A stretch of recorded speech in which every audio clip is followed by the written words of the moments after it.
My only reward for finding that dying alien in the desert was the truth. And this truth, what that being from another world revealed about the figure of Jesus, is the key to a story that has been buried for 2,000 years. Forget religion. Forget the stained glass, the sermons, and the verses they made you memorize. I'm not talking about belief. I'm talking about a connection, a living frequency that was hidden from humanity. A missing piece that will make your existence make sense in a way it never has before. But I must warn you, this information has a cost.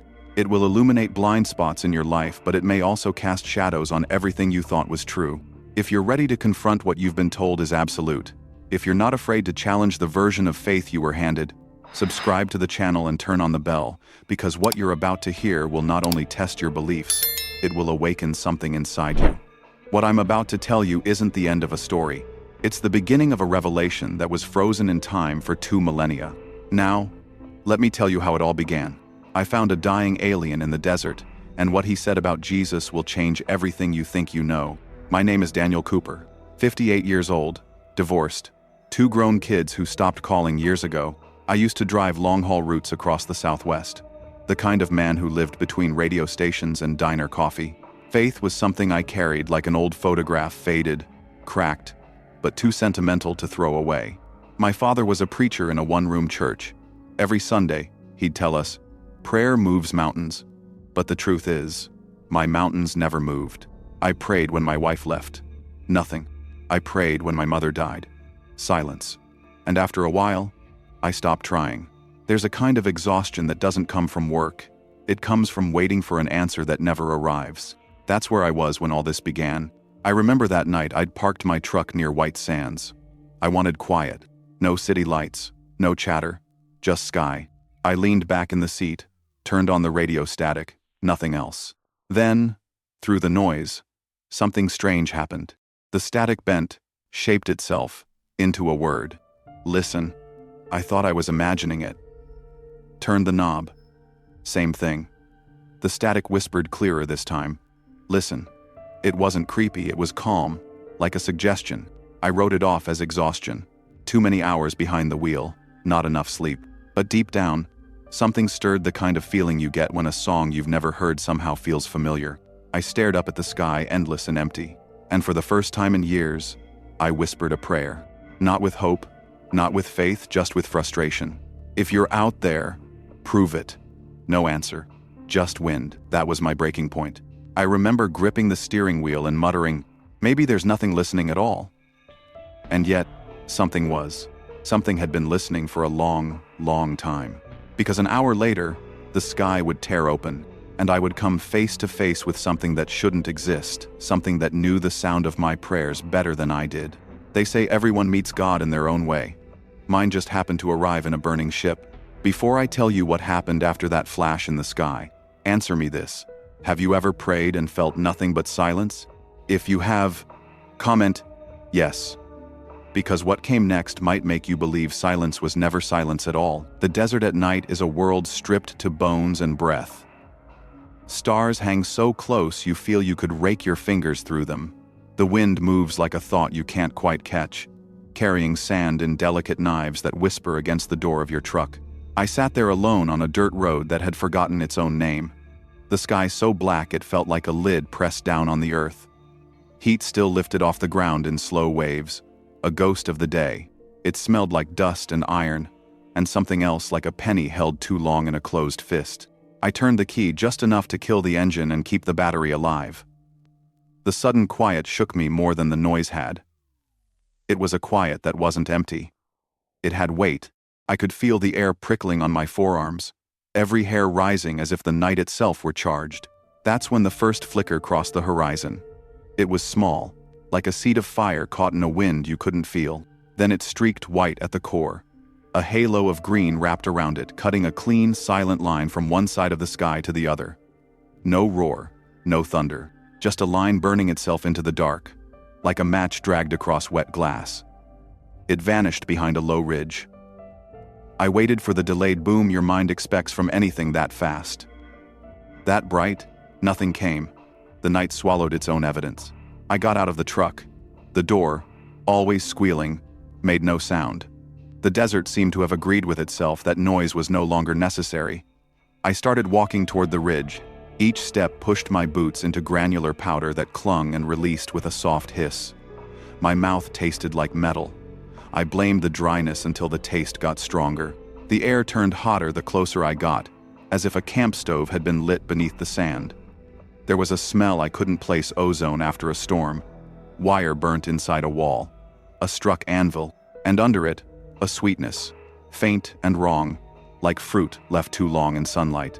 At the top of the ridge, the ground fell away into a shallow bowl. Light pulsed at the center, thin blue veins, flickering inside a torn shape half buried in the sand. It wasn't a crater the way a rock would make one. The sand looked parted, like the surface of water after a hand presses through it. A craft lay there, if craft is even the right word. It was the size of a small car, the skin not metal so much as something that had once been liquid and had decided to be solid for the moment. You could see seams where it had ripped open edges, frayed like fabric, yet glowing from within. The pulsing veins ran to the tears and bled light in slow rhythms, as if something inside were trying to breathe and couldn't remember how. I should have run. I should have called someone. But there was a tug in my chest that wasn't fear and wasn't courage. It was the feeling you get when a child starts to fall and your body moves before your brain votes. I slid down the bowl, the sand giving way, a quiet avalanche around my boots. Heat climbed my legs. The taste of metal filled my mouth until I swallowed to keep from gagging. That's when I saw it just off to the right of the torn hull.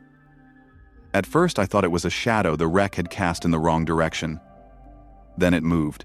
A shape curled in on itself, knees to chest, arms wrapped like a person freezing in a room that had decided to be winter. Skin, if that's the word, was the color of the moon, when thin clouds cross it blue-white with the hint of pearl. The surface wasn't smooth. It shimmered, as though a thin layer of water kept trying to become still, and couldn't. Its head was bowed. No hair. No ears I could see. The eyes were closed at first.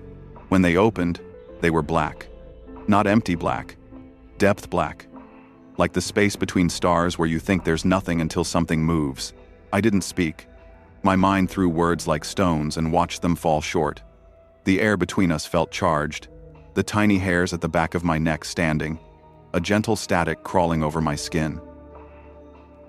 I reached out without permission from the rest of me, hand open, palm up, the way you offer peace to an animal that has not yet decided what you are. Then a pressure slid through my skull, not pain, but a weight, like someone set their hand on my head from the inside. A voice landed in me. It did not pass through ears. It did not travel.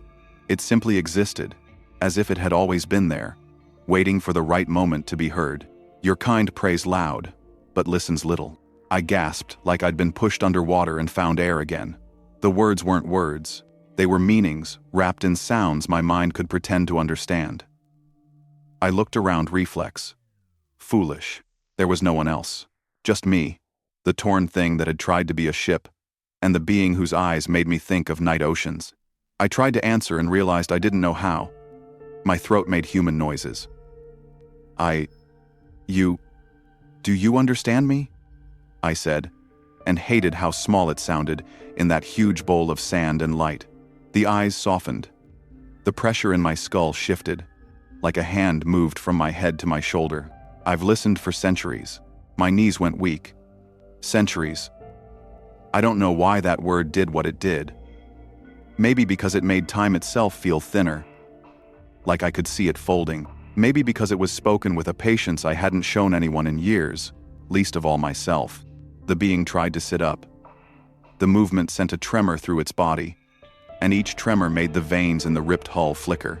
I saw then that a thin thread of that light ran from the craft into the being's side, as if the ship were a lung and the body a mouth trying to breathe. It reached a hand toward me. The fingers were longer than mine, jointed differently. But what hit me first wasn't the shape. It was the heat. Warmth bloomed across my palm when our skin met. Not hot enough to burn. Warm like the first cup of coffee in winter when your hands have been outside too long. Warm like being remembered. My voice found me. "You're hurt," I said, and the sentence felt ridiculous, like saying the ocean is wet. "I can help. I can get you." I had no end to that promise. A doctor? A hospital? A phone call that would end with men in uniforms and my life carved open? The being's head tilted, as if listening to something behind me that I could not hear. The pressure in my skull gathered again. Listen. The word carried a gravity that made me still. I did as told without deciding to. In the silence, I heard what I had somehow missed. The ship wasn't just glowing. It was singing, not with notes, but with pulses that came at intervals almost human, almost heartbeat, almost prayer. Between each pulse was a gap, and the gap felt askable. That's the only way I can say it. Like the space itself was a question waiting for an answer. The being's eyes returned to mine. Your kind prays loud, but listens little. I nodded without meaning to. I knew then that the voice had not come to correct me in the way a scolding does. It had come the way a hand comes when you are trying to lift something and can't. I slipped my arms under its shoulders, surprised by the weight. It wasn't heavy the way a person is. It was heavy like a bag of water, shifting, sloshing. As if the substance of it had its own currents, I stood, sand surrendering around us, and staggered toward the ridge. Halfway up, the air thickened. Static crawled over my scalp, across my teeth, into my bones. The taste of metal rose so strong I could smell it. My tongue stung. The hair on my forearms lay flat, then stood again, a field of tiny metronomes out of sync. It felt like the world had been wrapped in cellophane and someone was stretching it, waiting for it to tear. I got us to the truck. The being's breath came shallow, then paused too long, then resumed, like a clock with a loose gear. I lowered it onto the passenger seat and fumbled with the seatbelt. Ridiculous human ritual in the face of whatever this was. My hands were clumsy. The belt clicked. The light from the crystal veins back in the bowl seemed to have come with us. A faint glow now threaded the being's skin, running up the arm that had touched mine, settling at the wrist like a bracelet of soft blue fire. I started the engine. The first attempt failed. The second caught with a groan. The radio, which had been dead earlier, hissed. Then the hiss shaped itself again. Listen, it said, as if the night itself were reminding me of a promise I had not made, and already risked breaking. I gripped the wheel. My own voice surprised me with how steady it was. I'm taking you somewhere safe, I said. Because the lie needed a shape. The being's head turned toward me, and the eyes, those deep, sea-black eyes, held mine. I did not know it yet, but what it would tell me next would break everything I had built my life on. I pulled onto the dirt track, the headlights carving weak tunnels into a dark that felt alive and listening. We drove through a night that had learned how to stare back. The tires hummed a rhythm that my chest adopted. Heat still radiated off the ground, turning the cab into a low oven. I rolled the window, and the wind delivered sand to my tongue like a ritual I hadn't asked for. The being sat angled toward me, one hand resting on the seat, the other holding its center as if pain needed cradling. The dashboard glowed a tired green. But another light joined it, a faint pulse from the being's skin that rose and fell in conversation with the engine. Every time the needle on the tack moved, the glow answered. And for a ridiculous moment I thought we were making music together. The truck and this visitor who breathed like a machine learning to be alive. I didn't know how to begin. How do you talk to something that put a voice inside your head without your permission and somehow made it feel like mercy? I cleared my throat because that's what people do when they need to mark a moment. Can you understand me when I speak? I asked. The eyes blinked once, slowly. The pressure in my skull arrived, gentle as a hand on a sleeping shoulder. I hear you when you mean it. I almost laughed. Not out of mockery, out of the shock of being seen with such economy. Then hear this, I said, surprising myself. I don't know what you are. I don't know why you're here. But I know you're hurt. If there's something I can do, the voice moved through me again. But this time there was another sensation with it, like a chord added beneath a melody. You seek the teacher. The word landed big enough to move the air in my lungs. Teacher. 100 faces crossed my mind. Men from pulpits, women from classrooms, my father with his Bible, my mother with her hands in dishwater, explaining the world with stories. None of them fit the way that word sounded now, too large, too bright, not owned by anyone yet belonging to all. I swallowed. Do you mean? I could not say the name. It felt heavy. Then I said it anyway because it had been waiting too long. Do you mean Jesus? The being's skin brightened, the faint blue along the veins rising as if the syllables themselves had fed it.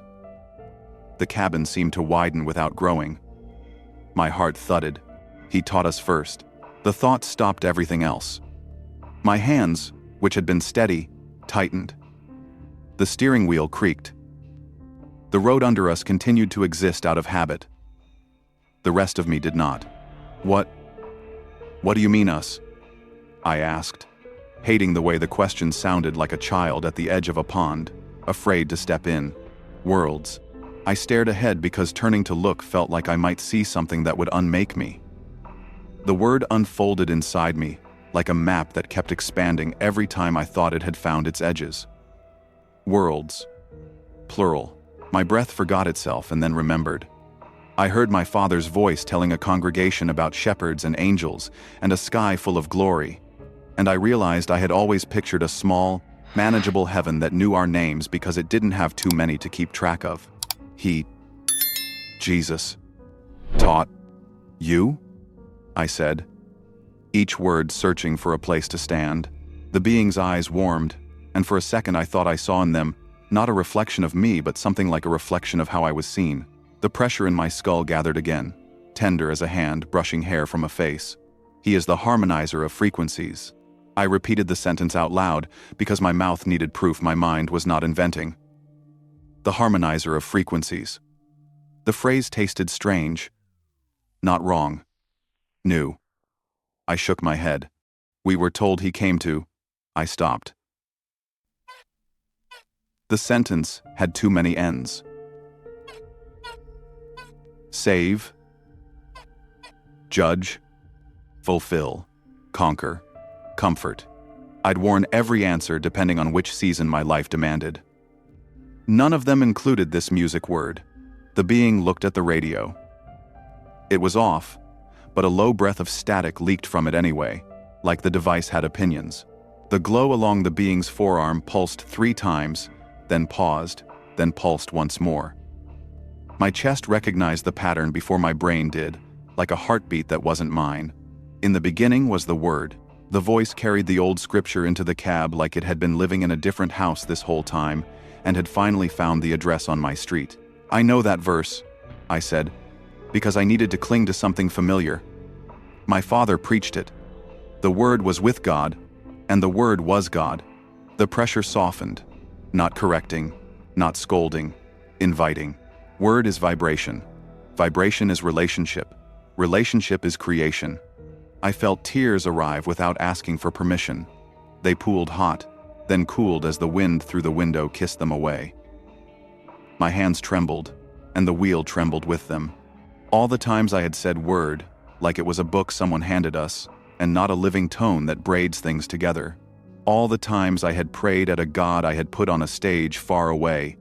I saw them lined up behind me like years of furniture in a house I had stayed in long after it stopped being home. Jesus came to harmonize, I said, trying on the thought, seeing if it fit. And we made it about rules. We made it about being right. Separation, the voice said gently, and the sound of it made me understand. It wasn't accusing me. It was naming the illness without shaming the patient. He came to make us resonate, I whispered. With what? With each other? With all? The truck hit a washboard patch, and the vibration under us sang a rough, earthly version of what I was hearing in my chest. I laughed a little because it was either that or collapse entirely. If this is true, I said, voice catching, then why is everything so broken? The being's gaze moved to the windshield, past the ugly old wiper blades, past the dust that no cloth could ever quite remove. For a moment the stars seemed to arrange themselves in patterns I could almost recognize.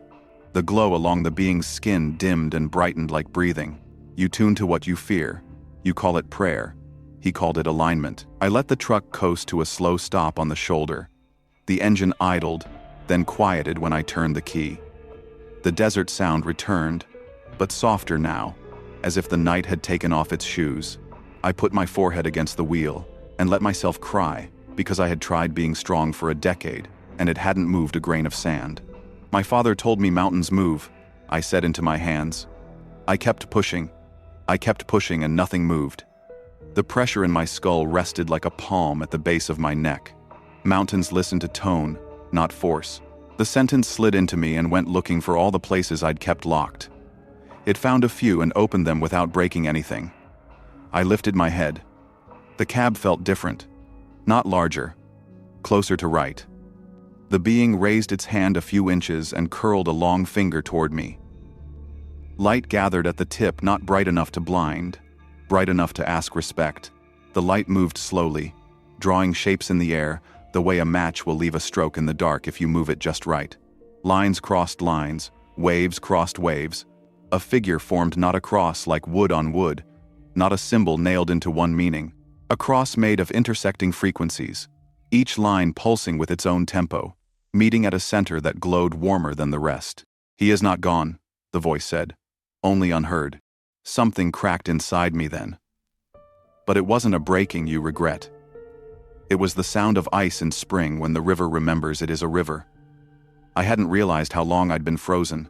I hadn't realized silence could be full if you learned how to enter it. "Why me?" I asked. A child's question I could not stop from leaving my mouth. "Why here? Why now?" The being's eyes closed and opened again, a slow blink like a blessing. "Because you finally stopped shouting." I laughed then, a sound half sob, half surrender. I wiped my face with the back of my hand, embarrassed at crying in front of something that could speak the bones of scripture, like it had been there when the ink decided to be ink. I turned the key, and the engine came alive with a small shudder. The radio caught a whisper of signal, then settled into a low hiss that sounded less like emptiness and more like a room waiting for someone to speak gently in it. I pulled back onto the road. The tires found their song.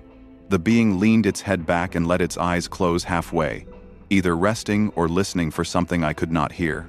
I drove without deciding where, the way sometimes you walk through your house in the dark and your feet know what the rest of you hasn't remembered.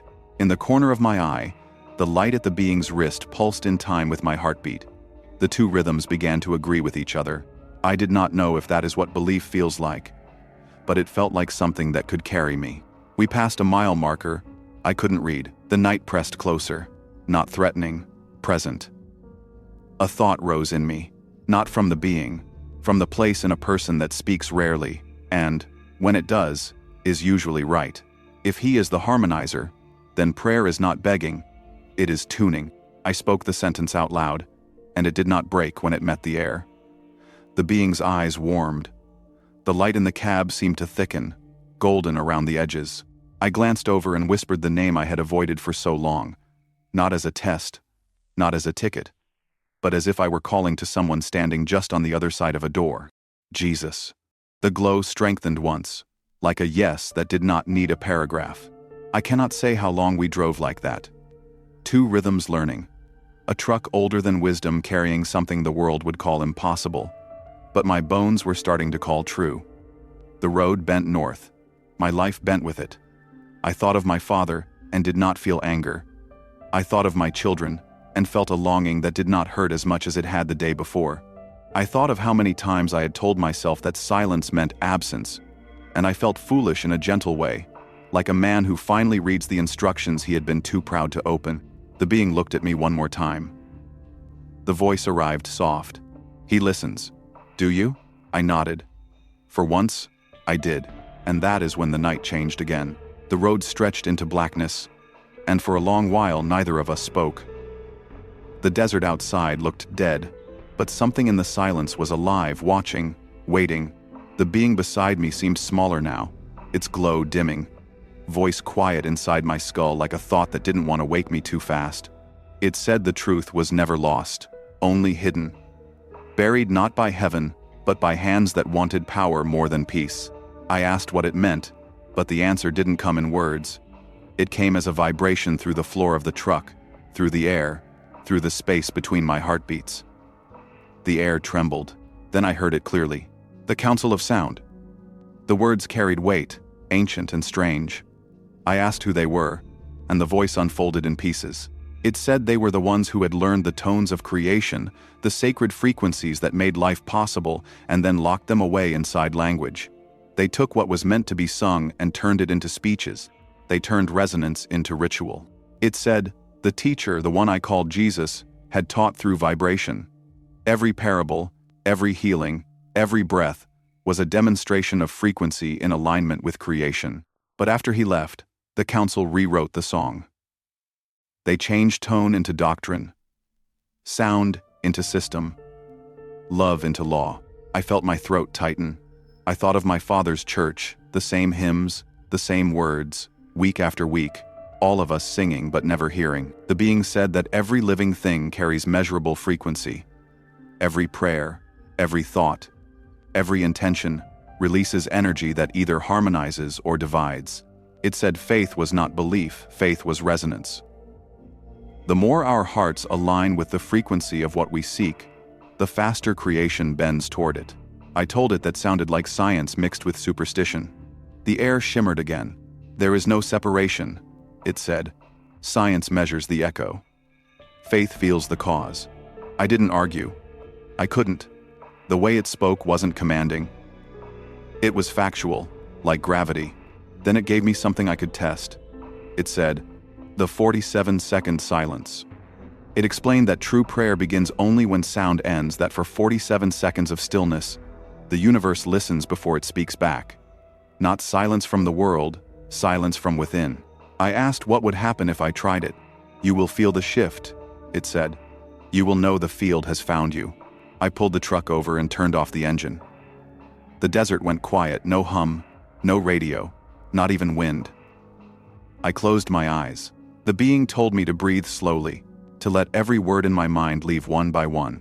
10 seconds, 20, 30. By 40, I could hear my heartbeat. By 47, I couldn't tell where it stopped and where the night began. It was like something had turned itself inside out. The air around me felt dense, alive, conscious. My chest tingled, my scalp prickled. And in that moment, I knew someone was listening. I opened my eyes, shaking. The being nodded, faint light washing over its face. You heard it. I asked what it was. The field, it said. The body of creation itself. The part of God that responds, not commands. I looked down at my hands, still trembling. It said I could do it anywhere. That every whisper of gratitude, every act of stillness, created waves that never die, only travel. Then it leaned back, its voice soft as dust. They buried the truth under fear. They taught you to beg instead of align. I couldn't move. I couldn't breathe. Everything I'd been taught since childhood, every sermon, every Sunday prayer, felt suddenly small, like a map drawn by someone who had never left the village. The being turned its head toward the window. The sky shimmered, not with light, but with pattern. It said heaven had never left. Humanity had just stopped listening. Then the glow beneath its skin brightened, and I felt the temperature drop again. It said, if you are watching this, test it. Tonight, close your eyes. Count 47 heartbeats. Ask nothing. Feel everything. You will know. My voice barely worked. Know what? The air in the cab seemed to pulse with quiet electricity. That you were never unheard. I wanted to cry again. Not out of sadness, this time out of relief. The being looked at me one last time, the glow dimming again. It worked the first time, it said, but what happened on the third? It paused. Its gaze shifted skyward, changed everything. The being lifted its hand and placed something in my palm, a small, smooth crystal, cold to the touch and perfectly round. The moment my fingers closed around it, a soft hum rippled through my hand, steady and faint, like a heartbeat that wasn't mine. I stared at it, waiting for the light. Nothing happened. The being said, it responds only to coherence. I asked what that meant. When heart, mind, and intention vibrate as one. I placed my other hand over the crystal. My pulse raced. The being told me to slow my breath until my body remembered peace. I inhaled deeply, exhaled slowly. The hum shifted slightly, higher, more focused. I did it again. The crystal grew warmer. The being's voice returned. You are tuning. I didn't speak.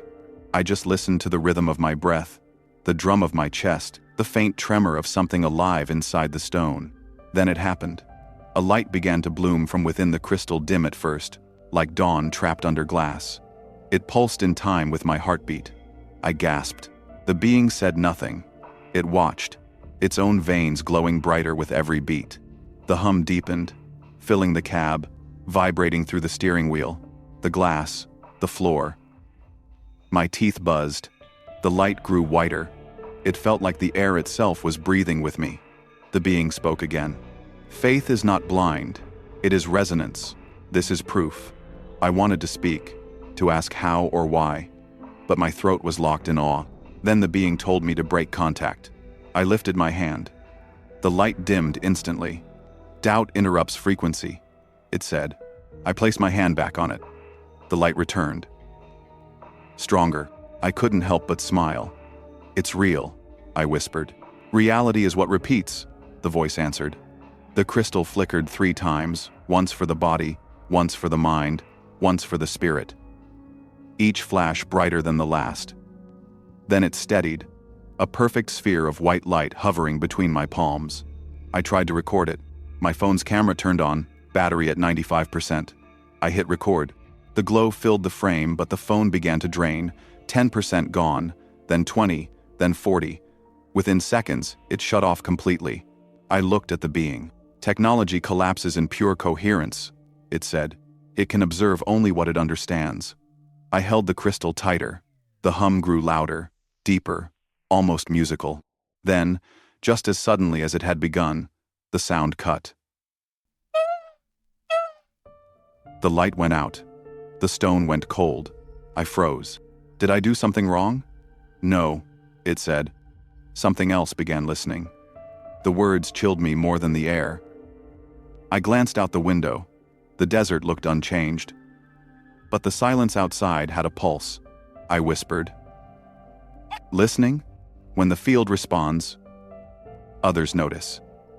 It said, those who erase the truth still fear its return. My heart pounded. The crystal lay dull in my palm.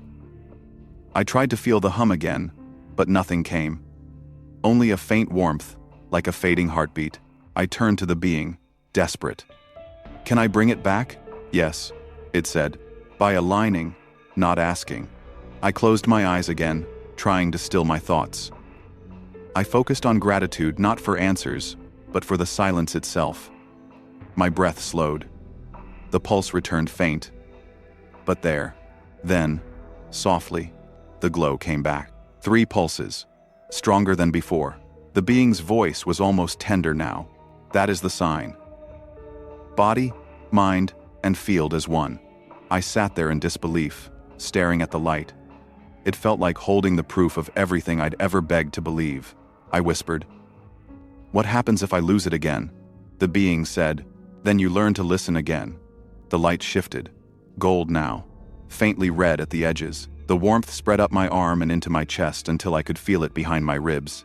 I looked at the being. What does that mean? It means the message has been received. The glow brightened once more, then faded completely. The cab went dark. The hum died. Silence. But this time, it didn't feel empty. It felt full. I looked at the crystal in my hand, no light, no heat, nothing. But I knew it wasn't dead. It was waiting. I whispered to the darkness. If anyone is listening, thank you. The stillness deepened, and somewhere in it, I heard my heartbeat answer. If you're hearing this now, try it. Close your eyes. Breathe. 47 seconds. Listen for the hum. If it answers you, type one word.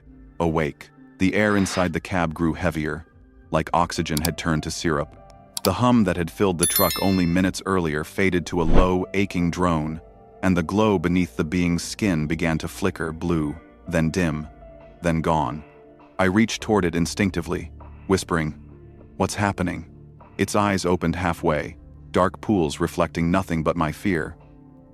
The voice in my head came slower now, weaker, like radio static trying to hold on to a signal through a storm. The field is shifting, they've noticed.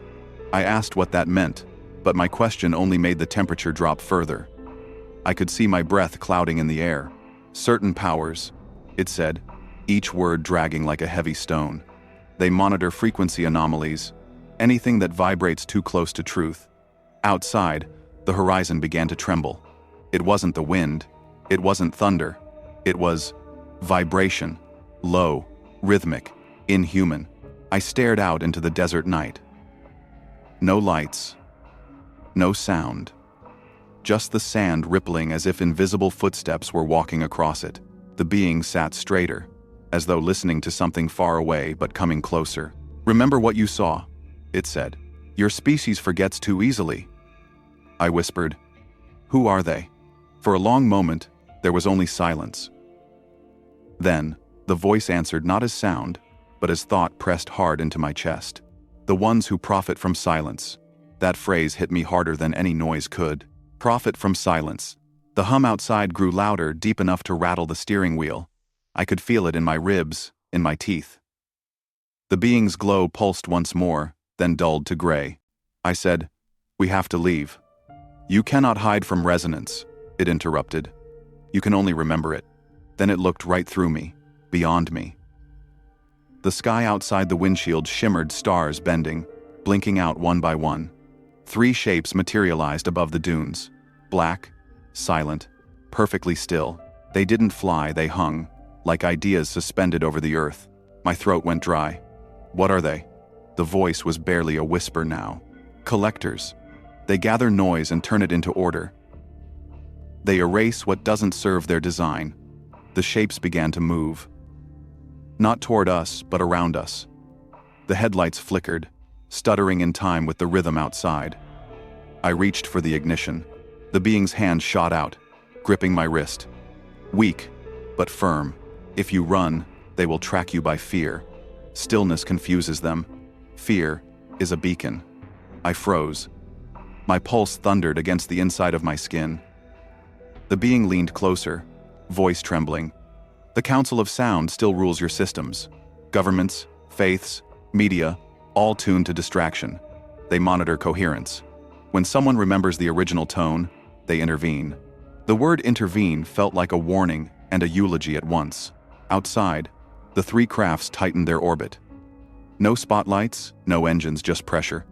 I could feel it pressing against my skull. The radio turned on by itself. Static screamed, then stopped. A single word came through, distorted but unmistakable. Silence. Then nothing. The being slumped forward, glow fading fast. I shook its shoulder. "Stay with me." "What do I do?" "Keep the tone alive," it murmured.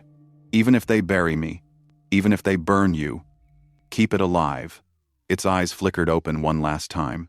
"When they erase memory, they cannot erase frequency. You'll feel it again when it's safe." And then, the hum outside sharpened higher, shriller like the sound of glass about to crack. The being whispered something else, but it was too faint. I leaned closer. "What did you say?" Its mouth barely moved. "He is near." The radio erupted in white noise. I covered my ears, but it wasn't in the speakers, it was in the air itself. And above us, the sky began to move. It started as a flicker. 3 lights, faint and cold, pulsing in sequence above the desert floor. Then they expanded, forming rings that overlapped until the night sky looked like a black ocean rippling from the center outward. The being sat upright now, trembling. "They are here," it said, "but so is he." Before I could respond, the radio shrieked, pure, digital agony, then cut to dead silence. The headlights dimmed, the engine sputtered, coughed, and died. Every instrument light on the dashboard went dark, except for one, the check engine symbol, glowing blood red against the shadows. And then came the vibration, not through the speakers, not through the ground, through me. My bones vibrated, my heart stuttered, and the steering wheel trembled under my hands. The being turned toward me. The glow beneath its skin flared once, then dimmed to almost nothing. It reached for my hand, the same one that still held the crystal. Its voice entered my mind one final time. "When it sings again, he is near." The words echoed as if spoken by more than one voice, an overlapping chorus from inside the air. The crystal pulsed once, then twice, faster now. Light crawling up my wrist. I tried to ask what it meant, but before I could form the question, the entire truck filled with white light. No explosion, no flashbang, just light. Pure and soundless, consuming everything. The being's body began to change. The skin turned transparent, veins of light flickering like torn wires inside glass. Its edges blurred, fading into brightness. "No!" I shouted, reaching out. But my hand passed through a cloud of warmth that was already rising, pulled upward by a force I couldn't see.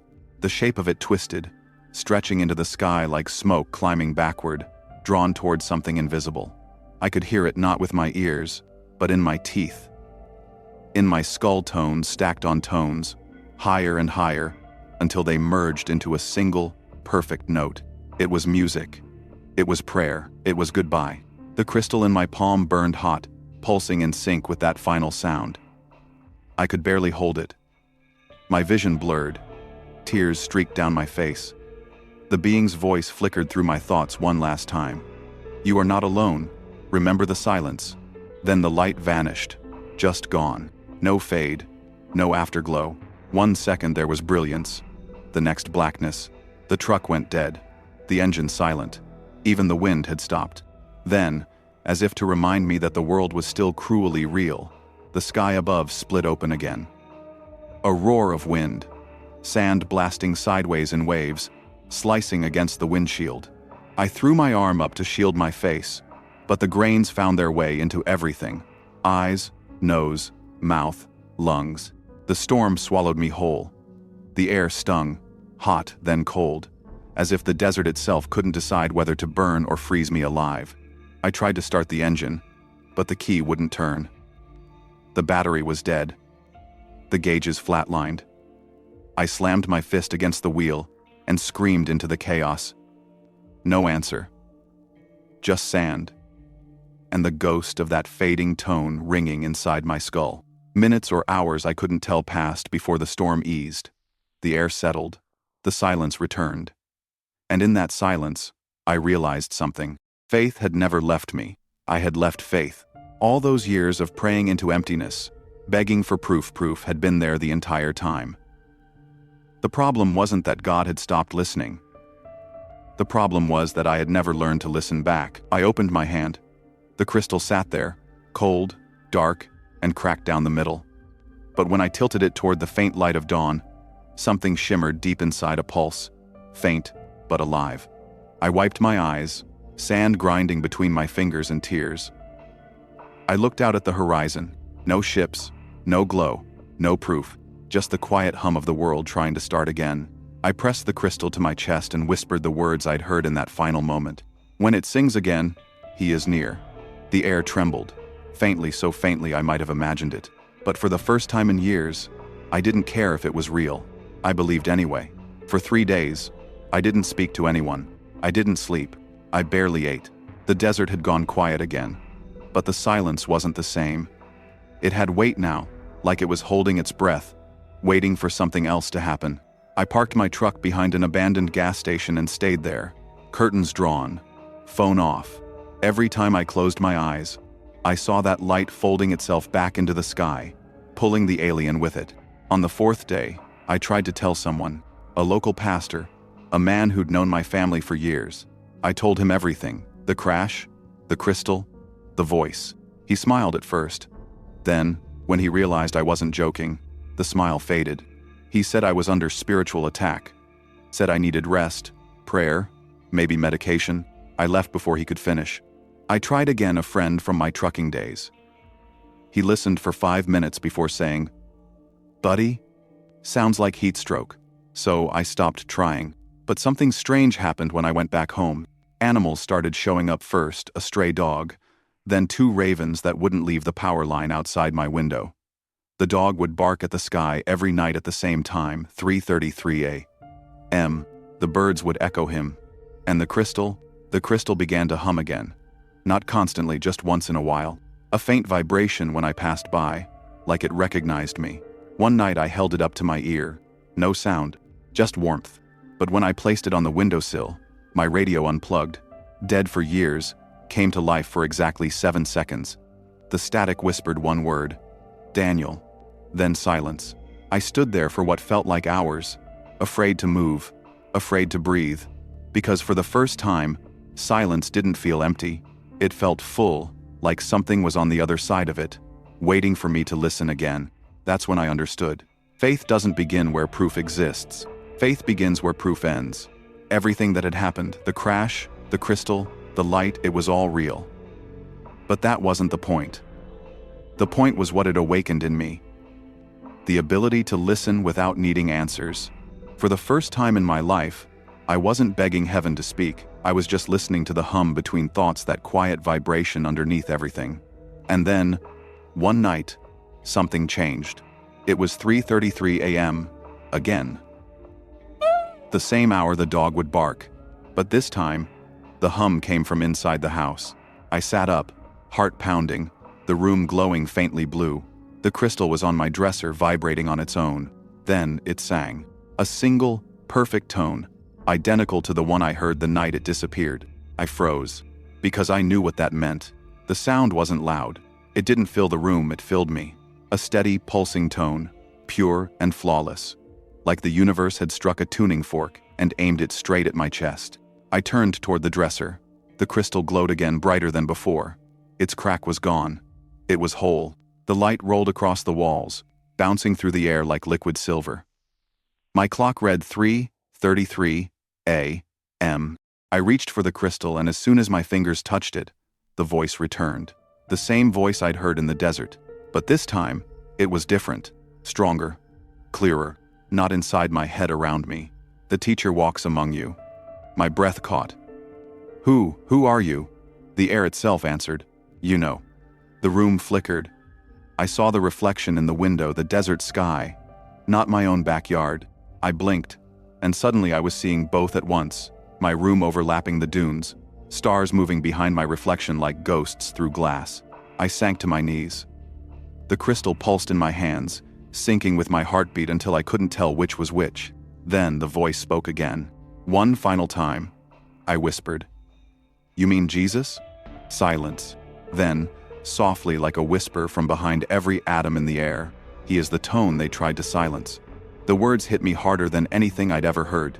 I felt heat rush through my chest, down my arms. My hands shook. The room grew brighter.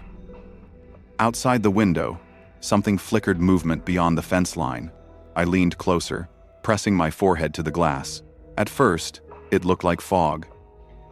Then, slowly, a figure began to take shape, tall, human.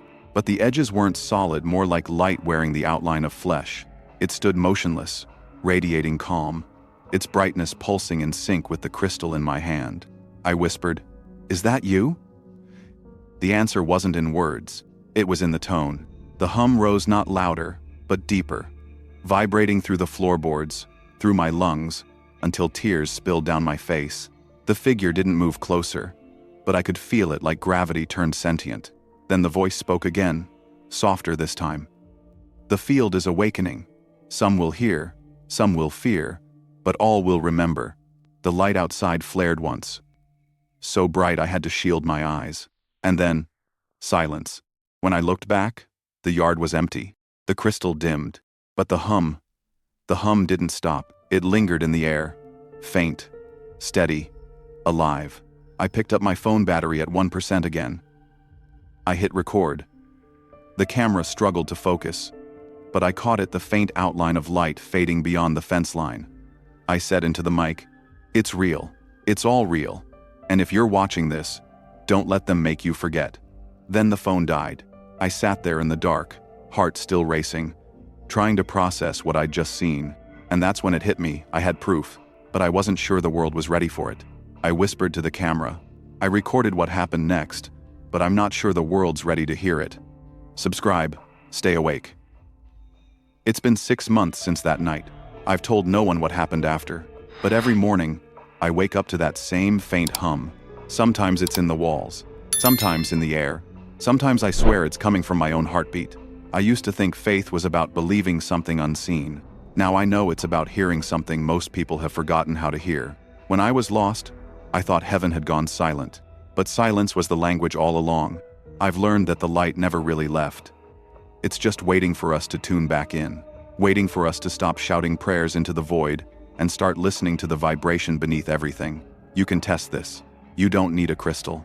You don't need an alien. Just 47 seconds of silence, full silence, and a single feeling of gratitude. If you do it, if you really listen, you might hear what I did. Maybe not a voice, maybe not a sound, but a shift, like something ancient, just turned its head toward you. Don't take my word for it. Test it. Feel it. See if the air around you begins to breathe back. And if it does, remember, you're not the only one hearing it. So I'll ask you this. Do you believe the teacher could return? Why or why not? Type your answer below. Tell me what you felt. Because next, I'll show you what came after the light faded, the diagram, the sound wave, the verse hidden in plain sight. Until then, stay awake and listen.